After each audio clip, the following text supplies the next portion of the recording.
자, 연말연시에 제가 계절에 맞는 절기의 설교를 드렸고요. 이제 다시 계속 이어서 요한계시록 오늘 19장 마지막 부분인데요. 이제 앞으로 이제 20장, 21장, 22장 석 장 남았는데 아마 2월이면 마치지 않을까 생각합니다. 자, 오늘 19장 마지막 부분인 17절부터 21절까지 5절 저와 여러분이 함께 교독하시겠습니다. 제가 먼저 17절을 읽기 시작합니다. 또 내가 보니 한 천사가 태양 안에 서서 공중에 나는 모든 새를 향하여 큰 음성으로 외쳐 이르되 와서 하나님의 큰 잔치에 모여 왕들의 살과 장군들의 살과 장사들의 살과 말들과 그것을 탄 자들의 살과 자유인들이나 종들이나 작은 자나 큰 자나 모든 자의 살을 먹으라 하더라. 또 내가 보매 그 짐승과 땅의 짐승과 땅의 임금들과 그들의 군대들이 모여 그 말탄 자와 그의 군대와 더불어 전쟁을 일으키다가 짐승이 잡히고 그 앞에서 표적을 행하던 거짓 선지자도 함께 잡혔으니 이는 짐승의 표를 받고 그의 우상에게 경배하던 자들을 표적으로 미혹하던 자라. 이 둘이 산채로 유황불 불붙는 못에 던지고 다 같이 그 나머지는 말탄 자의 입으로부터 나오는 검의 죽음에 모든 새가 그들의 살로 배불리더라. 아멘. 오늘 하나님의 큰 잔치가 열려지고 있는데 이 큰 잔치는 예수 믿는 사람들에게는 제가 늘 이 심판을 얘기하는데 이 심판은 예수 믿는 사람들에게는 가장 복된 날이에요.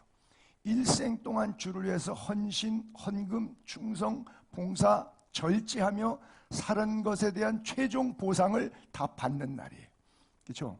그러니까 심판날이 예수 안 믿는 사람은 멸망의 날, 형벌의 날, 지옥 가는 날, 영벌에 처하는 날의 시작이지만 오늘 우리에게는 가장 큰 은혜와 축복을 상급받는 날. 그래서 제가 그러죠. 영어로 페이데이. 한 달 동안 고생하지만 월급날 하늘 바라보고 열심히 일하는 것처럼 배교하지 않고 믿음 생활 잘 지켰다가 마지막 날 하나님의 큰 잔치에 근데 이 잔치는 먹을 게 있고 먹는 사람이 있죠. 먹을 음식이 있고. 근데 먹을 음식이 사람이에요. 먹는 대상이 새들이에요. 태양 가운데 서서 오늘 본문을 시작할 때 보게 되면 또 내가 보니 한 천사가 말하는 천사예요. 명령하는 천사. 이 잔치에 집합! 집합하는 천사인데 이 천사가 어디에 서 있냐? 태양 안에 서 있어요.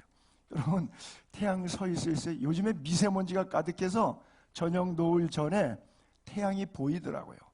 사실 미세먼지 없으면 태양 오래 쳐다보고 있으면 눈 망가집니다. 그렇잖아요? 그 정도로 태양이 강렬한데 요즘에는 그렇지 않은 것 같아요. 자연이 많이 훼손돼서 오존층이 파괴돼서인지 태양을 그냥 봐도 보이더라고요. 이게 봐서 보일 정도 되면 지구 끝날 때 다 된 겁니다. 이게 눈부셔서 볼 수가 없어야 되는데 어쨌든 한 천사가 태양 안에 서 있다. 그래서 뭐예요? 가장 지고하고 높고 숭고하고 위대한 것의 상징이죠. 그래서 마지막 발언, 여러 천사들이 지금 계속 나오고 일곱 인, 일곱 대접, 일곱 나팔, 재앙대 쭉 나왔는데 한 천사는 태양 안에 서 있어요. 마지막 메시지가 울려 퍼진 거예요. 그래서 19장까지 보게 되면 좀 힘들었어요. 계속 재앙이 오니까.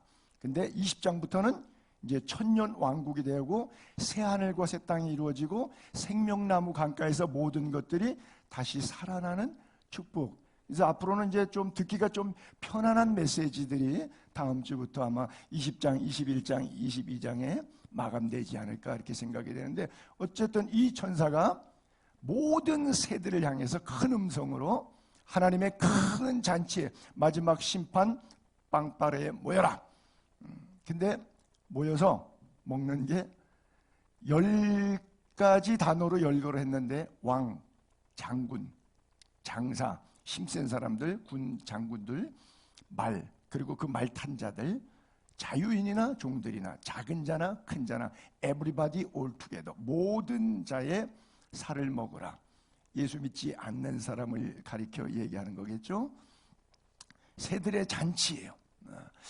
여러분 다큐멘터리 같은 데서 그런 거 가끔 보시죠. 조장, 새 조자를 써서 이렇게 사람이 죽었는데 몽골에서 했던 장면으로 제가 기억하는데 이렇게 부모가 돌아가시니까 도끼로 시체를 이렇게 다 분해하더니 산에 올라가서 이렇게 집어 던져요. 이렇게 그러니까 사지를 집어 던지니까 독수리 떼들이 와가지고 그냥 쪼아서 먹은 순식간에 뼈만 남고 다 없어져요. 그 부모님을 그렇게 하더라고요. 조장. 이게 그냥 그렇게 장례 문화죠. 나중에 이제 뼈만 다 추려가지고 다 먹고 나면 이제 뼈만 남죠. 뼈만 추려가지고 가더라고요. 그래서 어떻게 장례식을 저렇게 치르나 아주 섬찟한데 정확하게 그 기록이 성경에도 있어요. 성경에 보게 되면 죽음이 있는 곳에는 독수리들이 모일지니라 그러죠. 이게 지금 시체를 먹으려고 준비하고 있는 나뭇가지에 있는 독수리 떼들이죠. 이 사람이 케빈 카터라고 하는 사람인데 아프리카 수단이 내전으로 굶어 죽어갈 때 이 케빈 카터라고 하는 사진 작가인데 1994년도에 저 장면을 찍었어요. 그래서 그 다음 해 1995년도에 퓰리처상을 받아서 아마 여러분들이 이 장면은 신문이나 인터넷에서 많이 보셨던 아주 유명한 작품이죠. 독수리가 지금 기다리고 있죠. 이 아이는 굶어서 서서히 죽어가요. 근데 이 케빈 카트라고 하는 사람이 저걸 찍고 그냥 갔어요. 나중에 사람들이 저게 퓰리처상 받은 다음에 전 세계 사람들이 이목이 집중되니까 그럼 저 아이 어떻게 됐냐고 물었죠. 케빈 카트에게 그냥 갔어요. 얼마나 비난을 받았을까요? 결국 너무 마음이 힘들어서 우울병이 왔고 자살했습니다. 참 비참한 스토리죠. 그림 자체도 비참하고 케빈 카트의 이야기도 결국 우울증으로 자살했기 때문에 좀 비참한 그림이죠. 저는 이 사진을 보면서 지금 현재 인류의 모습, 앞에 웅크려지고 있는 기아로 죽어가는 아이의 모습은 나, 뒤에 버티고 있는 독수리는 사탄. 지금 인류의 영적인 상황의 모습하고 과히 다르지 않다. 그렇게 생각돼요. 성경은 특별히 두 가지 물심판과 불심판에서 노아 홍수와 소돔과 고모라 이야기를 하죠. 먼저 홍수 이야기할 때 여호와께서 사람의 죄악이 세상에 가득함과 마음으로 생각하는 모든 계획이 항상 악할 뿐임을 보시고 항상 뿐이에요. 그렇죠? 항상 뿐이에요. 땅 위에 사람 지으심을 한탄하사 마음에 근심하시고 성경 해석이 안 되는 구절이 저는 이런 구절들인데 하나님이 한탄했다. 아니 본인이 만들어서 보시기에 심히 좋았다고 해놓고 왜 한탄하실까? 제가 헷갈리고 고민되는 게 그때 인간을 자유의지를 주지 말고 그냥 새처럼 짐승처럼 개, 돼지처럼 만들어 버렸어야 되는데 거기다가 하나님이 코에다가 직접 입맞춤으로 생명을 불어넣으셔가지고 자유의지를 주니까 자유의지로 선악과를 먹지 말라는 것에 순종할 수도 있고 순종 안 하고 따먹을 수도 있고 그렇죠? 이르시되 내가 창조한 사람을 내가 지면에서 쓸어버리되 사람뿐 아니라 가축, 기는 것, 공중의 새까지 다 쓸어버리겠다. 왜? 그걸 지은 것을 한탄했다. 후회하셨다. 그리고 불심판 때도 여호와께서 또 이르시되 소돔과 고모라에 대한 부르짖음이 크고 그 죄악이 심히 무거우니 소돔과 고모라에 대한 부르짖음, 이 부르짖음 들으니까 갑자기 저는 10월 29일 날 부르짖다가 죽었던 아이들의 부르짖음이 귀에 들리는 것 같아요. 소돔과 고모라에 대한 부르짖음처럼 그 아이들이 죽어가면서 밀지 마, 나 죽어 하면서 156명이 죽어가지 않았겠어요? 크고 그 죄악이 너무너무 심히 무거운 거예요. 깔려 죽는 무게보다 자기 죄가 더 무거운 거예요. 에볼라, 사스, 메르스, 지금 현재 있는 코로나 바이러스까지 치명률, 치사율이 몇 퍼센트예요? 퍼센테이지 다 달라요? 근데 죄의 싹은 사망이요. 100% 치사율이에요. 100%. 그런데 죄에 대해서는 감각이 없어요. 감기 걸릴까봐는 무서워요. 병들까봐는 무서워요. 죄 짓는 데는 무섭지가 않아요. 마음껏 죄를 지고 그 죄가 주는 쾌락이 있거든요. 기쁨이 있거든요. 사치와 향락과 방탕함이 주는 즐거움이 있어요. 그 즐거움 때문에 100% 죽어가는데 죽는지도 모르고 저러고 살고 있어요. 인간이 존귀에 처하나 깨닫지 못하면 멸망하는 짐승과 같도다. 현대 21세기를 살아가는 오늘 우리들의 모습과도 같은 거죠. 평화로다 하늘 위에서 내려오는 참된 평안이 없는데 하나님 나라가 어디에 있습니까? 제일 궁금한 게 바리새인들이죠. 예수님께 물었을 때 예수님 뭐라고 대답하셨습니까? 하나님 나라는 여기 있다 저기 있다. 환경과 물질과 사람과 상황에 의해서 행복한 꿈을 꾸지 말아라. 그렇죠? 왜? 돈도 사람도 상황도 나에게 아무리 좋은 환경도 실망을 주니까요. 그렇죠? 어떤 환경도 우리에게 실망을 줘요. 어떤 물질도 실망을 줘요. 들어오면 좋지만 나가면은 돈이라는 것은 물처럼 흐르게 되니까 나가면 불쾌하고 기분이 나빠요. 그래서 결국 돈 때문에 행복했는데 돈 때문에 불행해져요. 그렇죠? 인간은 생로병사예요. 건강미가 넘쳐서 너무나 행복했는데 그 건강이 이뤄져요. 그럼 또 불행해져요. 상황에 의해서 기뻤다 슬펐다 행복했다 불행했다 그렇게 돼요. 세상 것은 다 변합니다. 세상 것은 다 썩습니다. 영원한 것은 예수 그리스도의 말씀, 하나님의 말씀만입니다. 주님의 말씀만 붙잡게 되기를 바랍니다. 그래요. 지금 여러분 안에 하나님 나라가 있는지 들여다보시기를 바랍니다. 그래요. 계속해서 같은 메시지를 반복하면 누가복음에 예수님의 설교예요. 인자의 때, 주님이 다시 오실 때 상황을 비유했을 때 바로 노아 홍수와 소돔과 고모라 이야기를 하셨어요. 구약에 있었던 창세기 이야기를 신약에 와서 예수님이 리피트 반복하셨어요. 물심판과 불심판에 대해서. 그래서 노아의 때, 인자의 때도 마찬가지인데 방주에 들어가던 날까지 즉 자기가 죽는데 죽는지도 모르는 거예요. 지금 죽어가고 있어요. 이제 죽는지 모르는 거예요. 방주에 들어가던 날까지 사람들이 신났어요. 먹고 마시고 장가들고 시집가고 홍수가 나면 그 다음날 디데이, 오늘 제목처럼 하나님의 큰 잔칫날, 다 멸망되었다. 롯의 때도 exactly same. 먹고 마시고 사고 팔고 심고 집 짓더니 아주 신났어요. 소돔에서 나가던 날 하늘로부터 불과 유황이 비 오듯 하여 그들을 멸망시켰느니라. 인자에 나타나는 날에도 이러하리라. 노아의 때도 롯의 때도 반복적으로 예수님의 설교의 키워드는 뭐예요?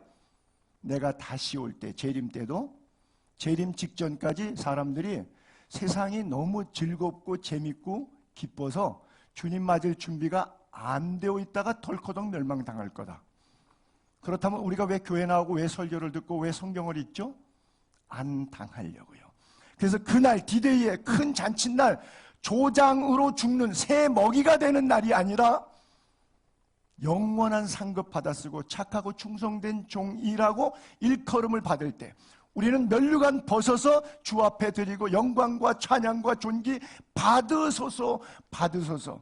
의의 면류관을 마지막 날 내게 씌워주시면 그거 받고 천국 가서 그 면류관 주 앞에 내려놓고 지상 예배를 천상 예배로 연결하는 영원한 삶. 그래서 이미 하나님의 나라는 하나님 나라 가서 이루어지는 것이 아니라 오늘 이 예배를 통해서 내 안에 이루어지고 육화되어 있는 나라, 그것이 하나님의 나라이어야 하는 겁니다. 인자가 나타나는 날에도 이러하리라. 예수님께서 큰 잔치를 재림하시면 벌리시게 되는데, 이 작은 잔치라 그럴까요? 그건 재림, 오늘 본문은 재림인데 초림 때 마지막 잔치가 이런 잔치가 있었죠. 세족식 이후에 성만찬, 그것을 일컬어 Last Supper, 최후의 만찬이라고 부르죠. 주님이 초림의 마지막 식사가, 그 다음에는 이렇게 말하면 좀 이상한데 이해를 위해서 그렇게 표현할게요. 마지막 초림 때 마지막 식사하시고 십자지고 돌아가시고 지금까지 굶고 계세요. 그리고 다시 우리가 큰 잔치 열린 날, 주님 다시 재림한 날, 그날 또다시 제2의 식사가 이어져요. 예수께서 떡을 가지사 축복하시고 떼어 제자들에게 주시며 이르시되 받아 먹어라, 이것은 내 몸이라 하시고 잔을 가지사 감사기도 하시고 그들에게 주시며 이르시되 너희가 다 이것을 마시라, 이것은 죄 사함을 얻게 하려고 많은 사람을 위하여 흘리는 바 나의 피, 곧 언약의 피니라.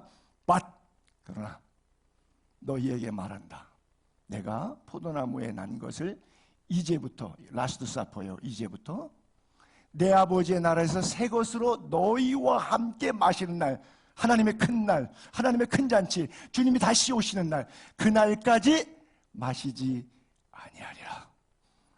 여러분, 구원을 완성하기 위해서 몸과 피를 주셨던 주님의 라스트 사퍼가 우리가 육화되어서 주의 몸과 살을 내 몸과 살로 연합되는 천국잔치에 가는 날, 다시 이 라스트 사퍼는 새로운 사퍼로, 아마 모닝으로 바뀔 거예요.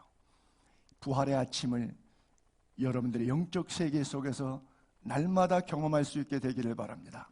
아침마다 새로우니, 다윗의 고백처럼 여러분들의 날마다의 365일 아침이 새로운 아침이 될 수 있게 되기를 바랍니다. 그래요. 내 아버지 나라에서 새 것으로 너희와 함께 마시는 날, 반드시 그날이 온다는 거죠. 그러니까 우리와 함께 다시 최후의 만찬이 회복되는 날이 있다는 것이죠. 천국에서의 최초의 만찬이 될 수도 있겠죠. 이것이 바로 예언된 요한계시록의 내용이에요. 하나님의 큰 잔치의 만왕의 왕, 만주의 주 되시는 신랑 예수 그리스도 앞에 우리가 이 땅에 믿음 생활하면서 정결한 신부로 성도의 옳은 행실인 세마포를 준비함으로 웨딩드레스 입고 주님을 만나게 되는 거예요. 근데 문제가 하나 있어요. 사탄이 가만 안 둘 거예요. 여러분, 드레스 더럽힐 거예요.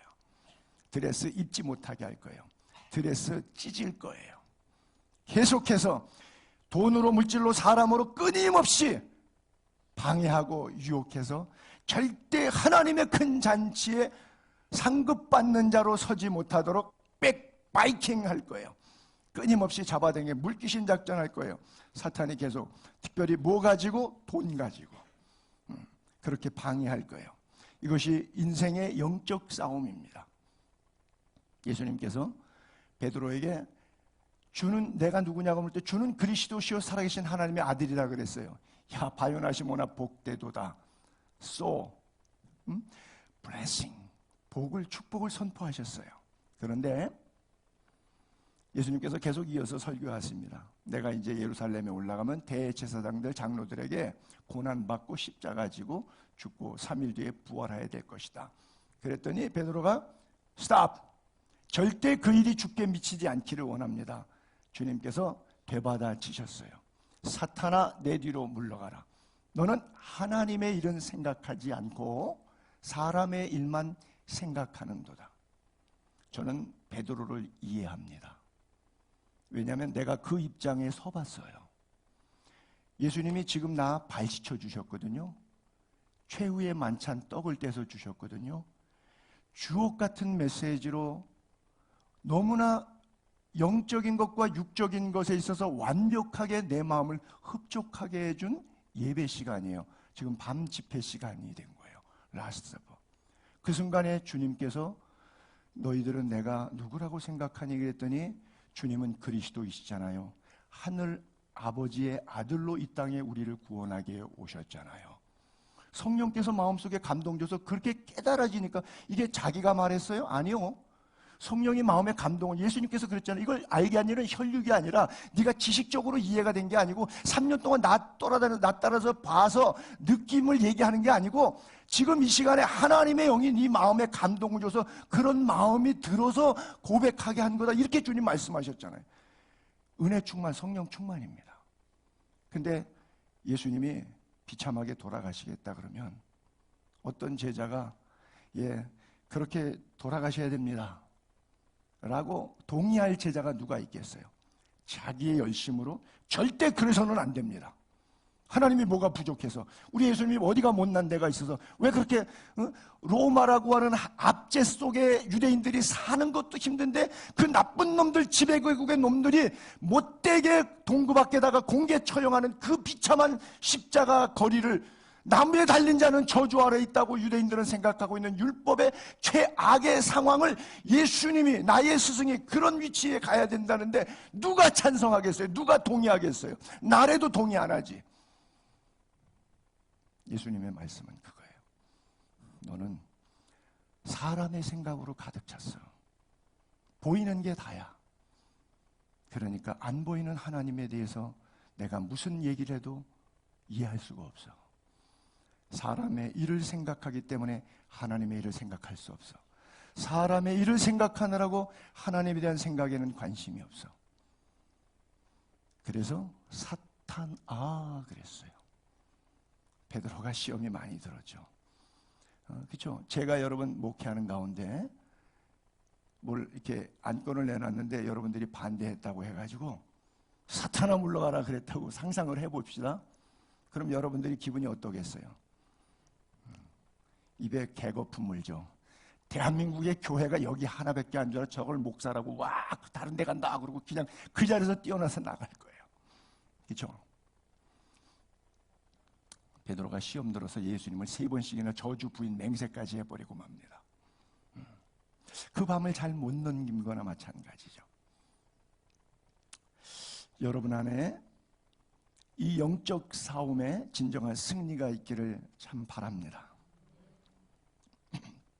19절, 20절, 21절에는 짐승과 땅의 임금과 그 군대들, 그리고 백마탄, 우리 지금 19장 앞부분에 백마탄 예수님 충성과 진실이라고 하는 예수님이 있는데 그 말탄 자는 예수 그리스도의 상징이에요.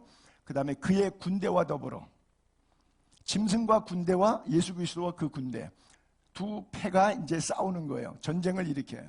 전쟁은 저쪽에서 먼저 걸어왔죠.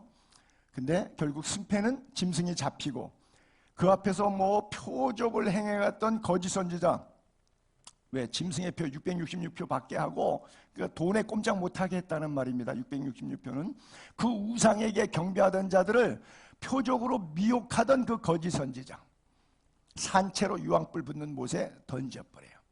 그 나머지 졸개들 따라가는 사람들은 말탄자 예수 그리스도의 입에 나오는 검에 죽는다. 모든 새가 그들의 살로 배를 불리더라 그랬어요. 결국 두 측 양측의 전쟁이 있는데 전쟁이 먼저 걸어온 쪽이 지는 거예요. 경제적 힘, 군사력, 권력들을 동원해서 거짓말하고 심지어 표적까지 일으켜서 미혹한다고 그랬어요. 그래서 성도들의 믿음 생활을 방해한다 그래요. 결국 알파와 오메가 되시는 주님께서 사탄의 권세를 이기실 겁니다. 믿게 되기를 바랍니다. 무조갱과 영원히 꺼지지 않는 지옥불 유황불에 그들을 쳐 넣을 겁니다. 그래서 최후 승리로 전쟁은 끝날 겁니다. 영적 전쟁은 반드시 사탄이 지고 하나님이 승리하도록 되어 있습니다. 보이는 육, 안 보이는 영 잘 구분해서 실패하지 않고 꼭 여러분들이 성공하게 되기를 바랍니다. 말탄 자의 입에서 나오는 검에 죽는다. 하나님의 말씀에 입. 여러분, 말씀은 능력이 있어서 이 말씀이 나가면 그냥 돌아오지 않고 사역을 합니다. 그래서 우리가 입조심, 말조심하라고 하는 거거든요. 천지를 창조하실 때 유에서 유를 창조하는 것이 아니라 무에서 유를 창조하십니다. 빛이 있으라 이르시되 가라사대 말씀하시니 그대로 되는 거예요. 그 하나님께서 나사로야 나오라 그러면 나오는 거예요. 관에다가 손을 대고 청년이여 일어나라 그러면 일어나는 거예요. 말씀하시면 일어나 걸으라 그러면 일어나 걷는 거예요. 하나님의 말씀으로 천지가 창조되었고 오늘도 하나님의 말씀이 내 안에 계셔서 말씀이 육신이 되어 우리 가운데 거하셔서 이 말씀의 능력이 여러분들의 영혼과 육체를 이끌어가게 되기를 바랍니다. 살려내기를 바랍니다. 끝까지 하나님의 천국 잔치까지 인도함 받게 되기를 바랍니다. 그래요. 그래서 영적 전쟁의 날마다 승리하세요. 이 모든 세계는 말씀으로 지어졌어요. 믿음으로 모든 세계가 하나님의 말씀으로 지어진 줄을 우리가 아나니 보이는 것은 나타난 것으로 말미암아 된 것이 아니에요. 우리 눈앞에 나타난 것들, 보여지는 것들, 유에서 유의 창조가 아니라 무에서 유의 창조라고 하는 말씀입니다. 그래요. 그래서 창조 때나 말세 때나 우리 말세다 그러면 사람들이 동요해서 두려워하고 이런 건데 절대 성경은 그렇게 하지 말라 그러죠. 두려워하지 말라 그러죠. 창세기에 보게 되면 아브라함이 두려움이 많았어요. 본토 친척 아비집을 떠나서 말씀을 쫓아 갔는데 가자마자 흉년이 와갖고 애굽으로 가서 한번하면 그 부인 뺏길 뻔했잖아요. 와이프를 시스터라고 거짓말하고 또 다시 회복됐는데 조카하고 인간관계 불편해지고 싸워서 네가 우하면 내가 좌하고 뭐 이래서 서로 골육지친이 그나마 본토 친척 아비집을 떠났기 때문에 조카 살부치하고 그래도 살아보려 그랬는데 그것도 싸움이 돼갖고 허락이 안 되고 영적으로 경제적으로 마음으로 상당히 불편했어요. 두려움이 많았어요. 그때 하나님께서 그를 부르십니다. 밤에 별을 세어보고 합니다. 여호와의 말씀이 환상 중에 아브라함에게 임하여 이르시되 아브라함아, 아브라함이 되기 전이니까요 두려워하지 말라. 그 얘기는 뭐예요? 말씀을 쫓아 약속의 땅에 가서도 뭐예요? 두려워해요. 두려워하지 말라. 나는 내 방패요 너의 지극히 큰 무엇이라고요? 상급이에요. 다윗이 고백한 것처럼 여호와는 나의 산성이시요 피할 바위시요 방패이시니. 방패는 뭐예요? 악한 마귀의 화전을 막는 것을 방패라 그래요. 사탄이 아무리 강력하게 공격해 올다고 할지라도 우리에게는 하나님의 전신갑주를 취해서 성령의 그 말씀이 있어서 악한 마귀의 화전을 소멸할 수가 있습니다. 우리 하나님이 바로 그 방패이시고요. 안 보이는 하나님은 어떻게 방패 역할을 해줄 수 있어요? 내가 큐티를 통해서 말씀으로 영적으로 무장할 때 방패가 될 수 있어요. 그리고 지극히 큰 상급이니라. 당장 손에 주어지지 않지만 하나님이 여러분들에게 영생의 상급을 이미 주셨어요. 그리고 그 영생을 영생되기하기 위해서 이 땅에 사는 동안에 필요한 은혜들을 베풀어 주실 수가 있어요. 필요한 베풀어줄 은혜를 하나님으로 보지 않게 되기를 바랍니다. 그건 주실 수도 있고 아니 주실 수도 있고 그건 사명에 불과하니까. 그러나 영속적인 것은 하나님이 우리들에게 영원한 생명을 주셨다고 하는 그 큰 상급 놓치지 않게 되기를 바랍니다. 그 하나님의 큰 잔치에서 우리가 받게 될 것은 바로 그것이에요. 페이데이, 썸데이, 어느 날 월급날이 있어요. 하나님이 여러분의 방패임을 믿습니까? 그래요. 믿으시기 바랍니다. 인생 살면서 만나게 되는 여러 가지 문제들이 있어요. 신앙 문제, 건강 문제, 가정 문제, 자녀 문제, 많은 문제가 있어요. 문제들로 인하여 힘들 때 해결책은 딱 하나예요. 하나님을 더욱 신뢰하라고 하는 거예요. 사방에 우겨쌈을 당하고 어려움을 당하고 환난과 역경을 당할 때 사도 바울이 살 소망 끊어지고 사형 선고 받은 줄 알았는데 왜 그랬냐 깨닫고 나니까 자기를 의지하지 않냐고 하나님만 의지하게 하려고 하나님이 이런 상황 속에 나를 몰아넣으셨다는 것을 깨닫게 된 거예요. 해결책은 오직 하나님을 신뢰하는 것밖에 없습니다. 주님을 더 가까이 하게 되기를 바랍니다. 더 친밀한 관계로 나아가게 되기를 바랍니다. 혹자는 어려움이 오면 시험이 들어서 하나님을 더 멀리하고 불신자와 같은 모습으로 살아갑니다. 아닙니다. 하나님은 우리를 지으신 창조주 하나님이시고 전지전능하신 하나님이십니다. 우리의 모든 것을 아시고 작은 신음에도 응답하시는 하나님이십니다.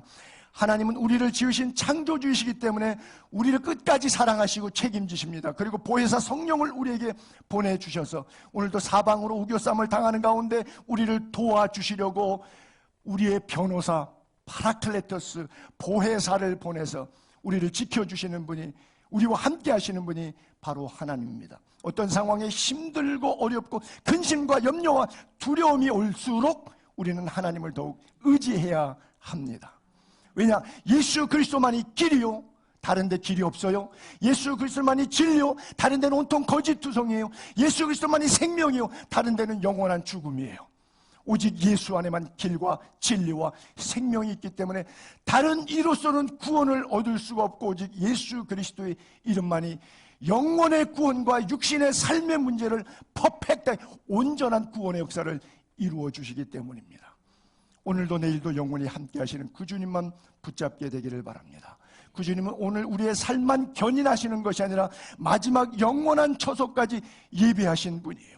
요한복음 14장에 보면 그런 구절이, 너희는 마음에 근심하지 말라. 하나님을 믿으니 또 나를 믿으라. 내가 너희를 위하여 처소를 예비하러 가노니 가서 예비하면 다시 와서 너에게 나 있는 곳에 데리고 가겠다. 하나님의 큰 잔치가 바로 그거예요. 여러분, 나그네 인생길 오래 살아도 100년, 100년도 목사는 평균 80년 산다고 가정했을 때 그 삶을 위해서 우리의 인생을 살지는 않습니다. 하나님께서 나에게 50년 살게 하셨던, 100년 살게 하셨던, 살아있는 동안에 하나님의 거룩한 영광을 위하여 이 땅에 살아갑니다. 그래서 세상에 주어지는 환경 속에서 50을 살았냐 100년을 살았냐가 문제가 아니라 주어지는 삶 속에서 내가 어떻게 살았냐는 삶의 양이 아니라 삶의 질을 주님께서 물으십니다. 왜? 그 시간표는 하나님의 손에 있지 나에게 있지 않기 때문에 그렇습니다. 그리고 그 살아가는 삶 동안에 하나님께서 내게 주신 탤런트가 있어요. 1달란트, 2달란트, 5달란트, 어떤 사람은 10달란트일 수가 있어요. 그 달란트를 어떻게 썼느냐에 따라서 하나님의 큰 잔치 앞에 섰을 때 주께서 물으시고 나는 이실직고 하게 될 것입니다. 그때 하나님으로부터 착하고 충성된 종이라 일컬음 받는 예수의 교회 지체들 되기를 바랍니다.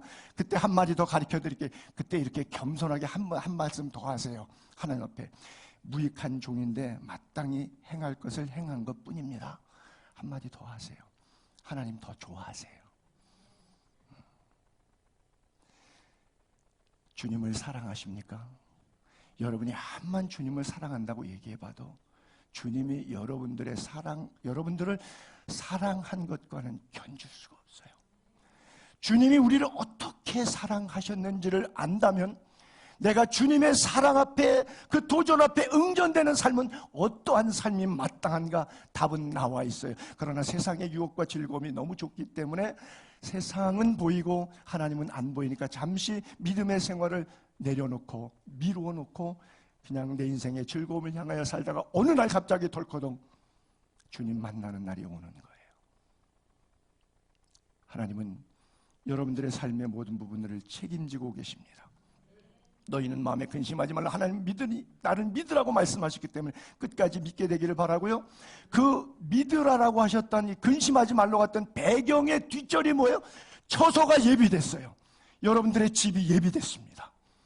여러분들이 작은 집에 살다가 큰 집이 분양이 받아서 거기를 그냥 거저 얻게 됐어요. 사게 됐어요.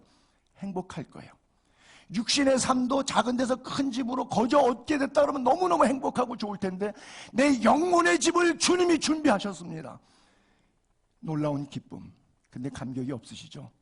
세상 집은 좋은 거 알겠는데 천국 집은 누가 가봤다? 죽어봐야 알지. 왜? 믿음이 없기 때문에. 믿음이 있어서 그게 영적으로 와 닿는다 그러면 세상 집이 주는 기쁨은 될 게 아니에요. 하늘의 기쁨.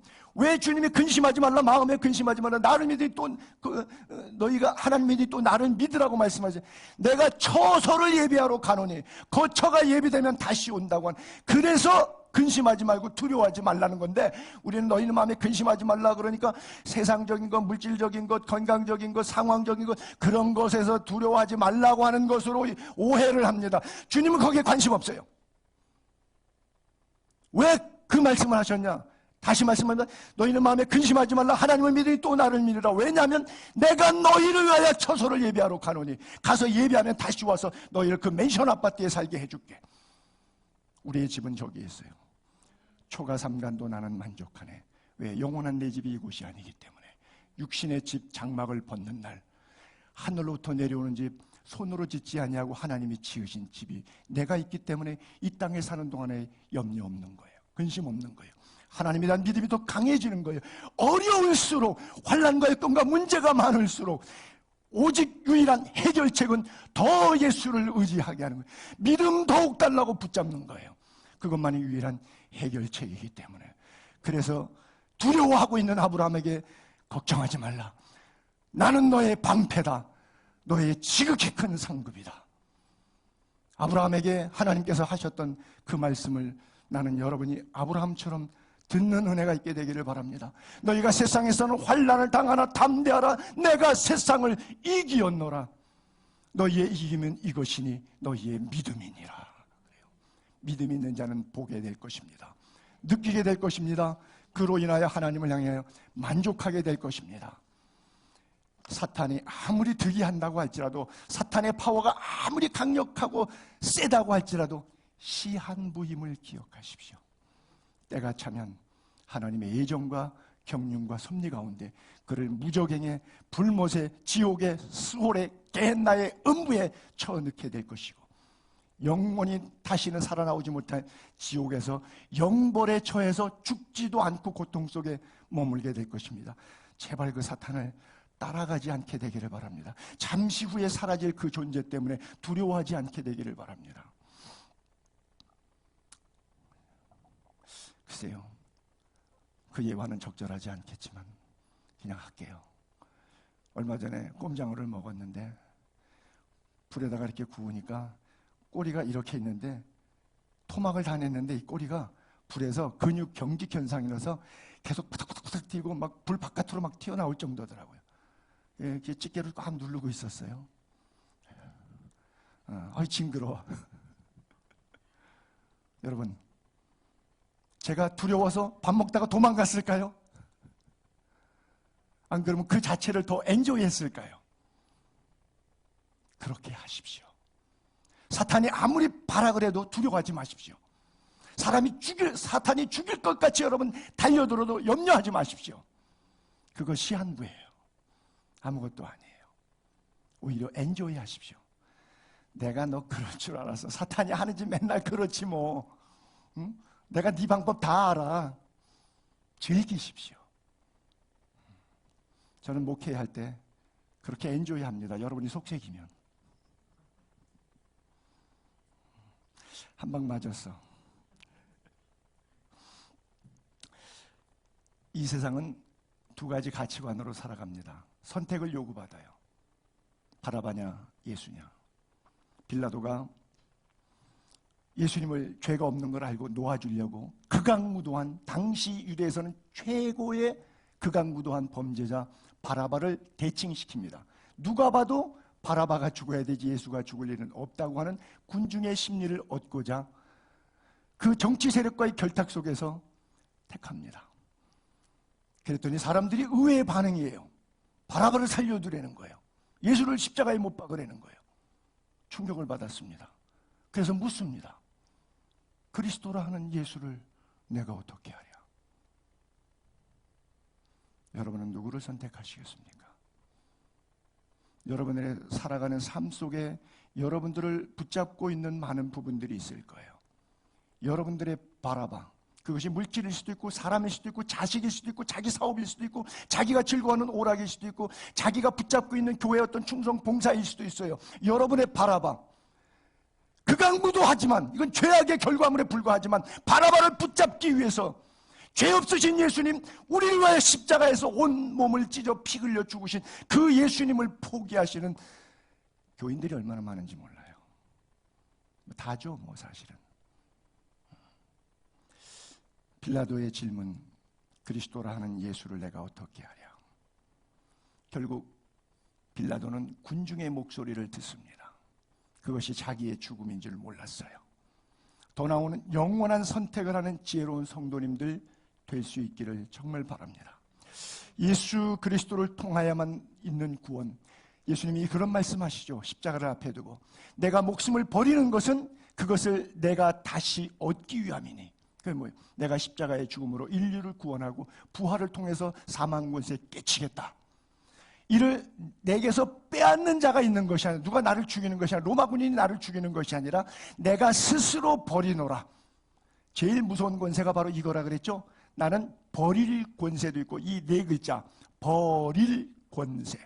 스스로 겸손히 낮아져서 자기의 것을 자기의 소유라 주장하지 아니했던 초대교회 성도들의 모습처럼 버릴 권세. 일반적인 얻을 권세라고 하는 것은 누구나에게 다 있는 권세입니다. 그런데 아무에게나 없어요. 버릴 권세는. 나는 예수의 교회 지체들에게는 얻을 권세보다 버릴 권세가 더 무섭고 중요하고 필요하다는 것을 깨닫는 은혜가 있게 되기를 바랍니다. 예수님의 십자가의 은혜는 바로 버릴 권세 안에서 나오는, 이게 구원의 길이, 이게 하나님의 지혜고 이게 하나님의 능력이에요. 미련하게 보이고 깨름직하게 보이지만 그 십자가의 길이 하나님의 능력이요 하나님의 지혜인 거예요. 예수님은 왜 오셨다고요? 내가 온 것은 세상을 심판하기 위해서 오신 게 아니에요. 초림 때만 세상을 구원하려 오셨어요. 그러나 재림 때는 심판하려만 오십니다. 구원하려 오시는 게 아니라 완성된 구원에 대한 결과를 심판하러 오십니다. 그래서 48절에 이어서는 나를 저버리고 내 말을 받지 않냐는 자는, 즉 불신자에게는 심판입니다. 무슨 뭐대로 말대로 내가 한 그 말이, 가라사대 이르시되 말씀하신 것, 내가 한 그 말이 마지막 날 하나님의 큰 잔칫날 그를 심판하리라. 주님은 심판하실 의도가 없고 초림 때는 심판 접어두고 사랑과 은혜로 구원만 하셔요. 그래서 십자가에서 완성하셨어요. 근데 다시 오실 때는 똑같은 걸 하지 않습니다. 거기에 대한 도전 앞에 여러분들이 어떤 응전의 삶을 영수증으로 내놨느냐에 따라서 그 영수증 보고 심판하시는 거예요.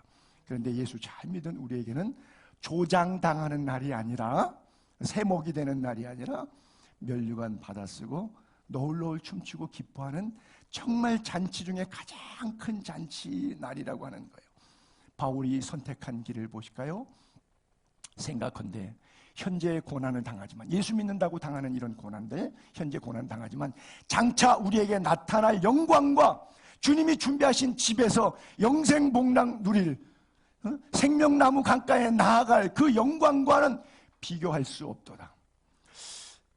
이 바울이 심장 터지듯이 말했던 이 비교할 수 없는 이 세상과 하나님과의 관계, 이 세상은 하늘로부터 내려온 것이 아니라 너희는 세상의 육신의 정욕과 안목의 정욕과 이 세상의 자랑을 자랑하지 말라 말씀하시고, 너희는 하나님과 사귐이 있고 하나님과 연합한 이 말씀을, 이 두 개는 비교가 안 된다고 심장이 터질 듯이 얘기했던 현재 고난은 장차 우리에게 나타날 영광과 비교할 수 없다는 이 얘기가 바울의 심정이에요. 암만 얘기해도 왜 이렇게 소리만 질러? 그 나하고 어쨌다는 거야. 그래서 그냥 설교 적당히 끝내. 이 이상은 들리지 않습니다. 이것이 오늘 우리의 비극이에요. 우리의 신앙의 현주소이고, 돌아가면 또 세상으로 사실 거예요. 여기 오시면 천국 갈 것 같은 턱걸이 하고 있다가 가시면, 일단 천국은 다음 주에 가서 또 가더라도 지옥의 삶이지만 내가 또 세상적으로 살자, 이렇게 되실 거예요. 여러분, 정말 큰 잔치가 우리 앞에 놓여 있습니다. 믿으시기 바랍니다. 이 큰 잔치에 사망으로 참여하지 말고 영생으로 참여하게 되기를 바랍니다.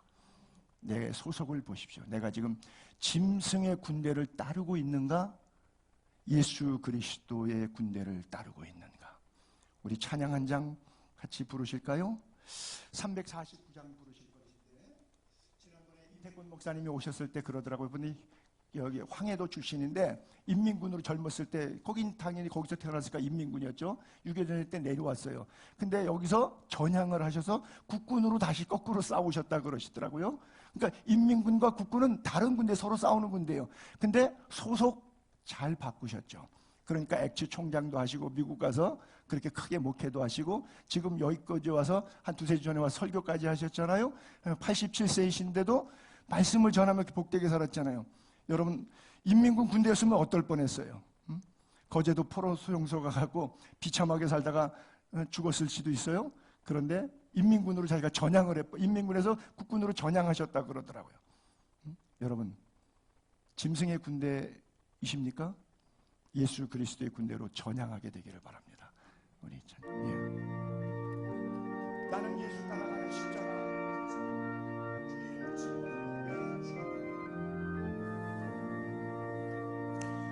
나는 예수 따라가는 십자가 군사라. 주 이름 증언하기를 왜 주저하리요. 다른 군사 피 흘리며 나가서 싸울 때 나 혼자 편히 앉아서 바라만 보리요. 다른 사람 어찌든지 나 주님의 용사 되리. 나는 주의 군사 되어 충성을 맹세하여 내가 승리하기까지 주내로 싸우리. 주님의 용사된 내게 주의 일 맡기소서. 그 싸움은 시작되어 용사를 부른다. 일어나 전쟁 마당에 다 어서 나가자. 거룩하신 주님 위해 싸우러 나가자. 주님의 권능 힘입어 다 이길 때까지. 다른 사람 어찌든지 나 주님의 용사 되리. 나는 주의 군사 되어 충성을 맹세하여 내가 승리하기까지 주내로 싸우리. 주님의 용사된 내게 주의 일 맡기소서. 그 승리의 영광 위에 싸워야 하리라. 주 말씀 나의 힘 되니 겁낼 것 없도다. 모든 싸움 이긴 후에 그날이 이르며 승전가 높이 부르며 큰 영광 누리리. 다른 사람 어쩌든지 나 주님의 용사 되리. 나는 주의 군사 되어 충성을 맹세하여 내가 승리하기까지 주내로 싸우리. 주님의 용사된 내게 주의 일 맡기소.